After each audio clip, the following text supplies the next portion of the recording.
Күмәнді қайырымдылық қорлар. Соңғы күндері ғаламтор және әлеуметтік желілерде, қоғамдық орындарда, сауда орталықтарында әлеуметтік қолдау, қаржылай көмек беру мақсатында түрлі қорлардың жарнамасы еркін жүруде. Дүкендерде, көшелерде түрлі жәшіктерді орналастырып, қолдауға шақырып жатқан іс-шараларды байқаймыз. Бұл әрекеттер жомарттан алып, жарылыны жарылқап жатса, көңіл қуантарлық іс. Дінатын немесе түрлі мезгілдік акцияларды пайдалана отырып, өздерінің жымысқы іс-әрекеттерін жасайтындар да жоқта емес. Ескертеміз, күмәнді діни қайырымдылық қорларына ақша аударудан бұрын олардың сенімділігін мұқият тексеру қажет. Себебі кейбір ұйымдар діни қайырымдылық деген атпен алаяқтық жасайды, немесе экстремистік, радикалды топтарды қаржыландыруы мүмкін.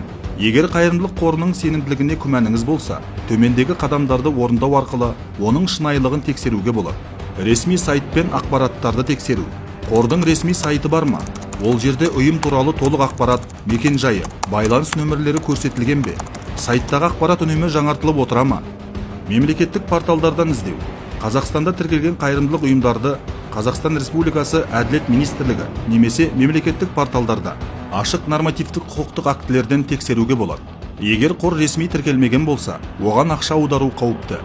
Олар туралы қоғамдық пікір қандай? Қор туралы интернетте пікір бар ма?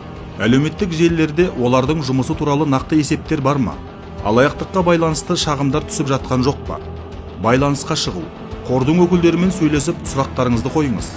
Егер олар қысым жасап, шұғыл ақша аударуды талап етсе, бұл күмәнді белгі. Алаяқтық белгілеріне назар аудару. Белгісіз телефон нөмірлеріне немесе әлеуметтік желі арқылы ақша сұрау. Төлемді тек қолма-қол немесе жеке шотқа аударуды талап ету. Жалған құжаттар мен жалған есептер көрсету.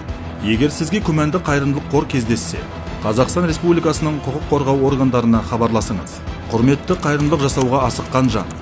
Егер қордың сенімділігіне толық көзіңіз жетпесе, ақша аударуға асықпаңыз. Оның орнына белгілі әрі ресми қайырымдылық ұйымдарына көмектескен жөн.